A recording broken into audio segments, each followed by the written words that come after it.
Jason Sansone's going to come up and talk about the pitfalls, when we don't get things right, the common mistakes that young practitioners make. So I get to talk about mistakes, and I wonder if perhaps that's because I've made many of them in my career. But regardless, I'll try to give you my impressions. So here's my disclosures, none of which are relevant. This is the relevant disclosure, though. As I said, I've made a lot of mistakes. Full stop. I have mentored plenty of younger surgeons who've made plenty of mistakes. So, you can't really give a talk on the mistakes that are commonly made without making many of your own. And some of those experiences, most of those experiences come with a wisdom that follows. So this is a top 10 list of common mistakes that I have directly seen, experienced, or committed, with a little bit of levity on the side. So I put this as number one. My current role is as the president of a decently large orthopedics practice. Lack of time management and organization will overshadow how intelligent you are. It seems simple, but charts need to be closed in a timely fashion. Cases need to be planned. Calendars need to be centralized. I'm talking about between your work calendar and your home calendar. That if you aren't organized in that way, that will become an issue in your personal and family relationships. So I can't stress this enough. Failure to do this really erodes the trust of patients, partners, and causes a significant amount of issue as it relates to your personal life and your work life. So again, it seems simple, but I would tell you that a third of my partners still struggle with this, and many of them are older than me. It's wonderful to say yes and to be asked to do things. I think it's very important that you're exceedingly thoughtful about it, just as Alpish was saying about the decisions that you make, be thoughtful. So it feels really good to be asked, right? The issue is that if you say yes to everything and you're committing to things that are really just beyond the scope of your interest will fade. If it's just really too much on your plate, and unfortunately it leads to a lot of burnout. So it's easy to say yes to things. It actually takes a lot more courage to respectfully decline to participate in something. So I would encourage you all to keep that in mind too as you're building out your career and trying to bring more onto your plate. Also has been talked about earlier, but don't be duplicitous. Be the same person you are to your patients as you are to your partners and for those who work for you. Somehow, oftentimes, I see that patients or that surgeons have one personality and then they walk through the threshold of the operating room and they're an entirely different person. Big mistake. And not only will that ruin your enjoyment of working in the operating room, that tends to spread like wildfire in however large or small of a community you work in. And again, it would seem that this is self-evident, but clearly it's not in my experience.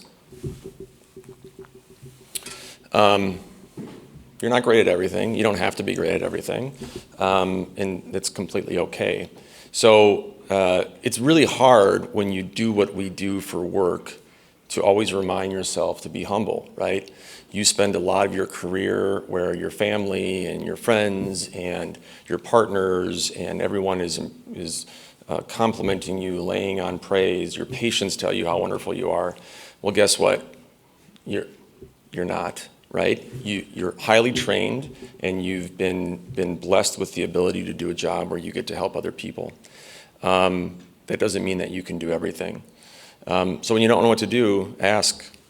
There's other people who are more expert at it, whether in your institution, practice, or in others. And when you do ask, make sure you follow up because it can be a learning experience. It's not something to be ashamed of. I'm not comfortable. I hate when I hear that from people. It usually involves, I'm not comfortable covering call on that holiday weekend, or I'm not comfortable doing that extra case. Just don't say that. Of course you're not comfortable, right? It's said in contradistinction to number 4, but your job is challenging. It's supposed to be. That's actually the fun part. Otherwise it would be boring. So remember your training, have confidence in your skills, and be responsible but still push your limits. You will have complications. Admit your errors and correct them. I've had complications, of course. Everybody in this room who's a surgeon has had complications. That's not why you went to training to avoid having complications. You went to training to know how to deal with them. And most importantly, when you do have a complication, look patients in the eye and explain to them what the complication was and why it happened, and take ownership. I've never been sued. Maybe when I get back home on Monday, there'll be someone come to my house to deliver a subpoena. But I think the reason why isn't because I haven't had complications, because I've had plenty. The reason why perhaps is because I've always walked through that journey with patients, and I've been honest with them and explained to them what happened.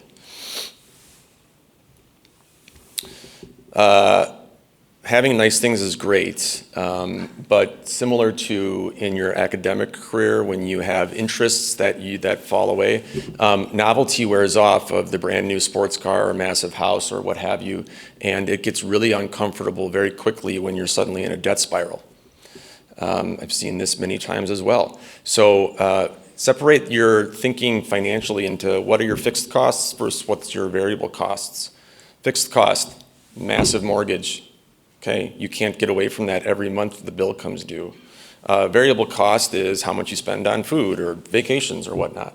So keep that in mind. I love this poster here. But really, at the end of the day, trying to have a bunch of nice things and really increasing your fixed cost ultimately just ends up kind of ruining your life and your practice, and you end up going to work just churning and churning and churning and always running faster on a hamster wheel, and that's not a life that I want, and certainly I wouldn't recommend it for anyone. It's really not about you. I know your mom says that it's all about you, and she's unbelievably proud of you, and every time you see your mom, she's going to tell you how great you are, but really it's about your patients. So don't be a prima donna. There's so many people that we run across who really seem to perceive that the fact that they can do surgery is the greatest part of their job, and they want everyone to know how wonderful they are. It's really about taking care of patients. At the end of the day, that's the most rewarding thing we do anyways. This is super important. Don't forget about your personal health. I mean, effectively, we are all professional athletes in quotes. You have to stay in shape if you're going to do this job for a long time. It will wear on you physically. So yes, aerobic endurance is great, but this is kind of hearkening to the longevity that's becoming so in vogue nowadays. But muscle mass and maintaining a healthy weight, it's important. Feelings taste very good, so stress eating does feel wonderful in the moment, but try to control that as best you can. And then I'll leave you with this lastly. Thank you.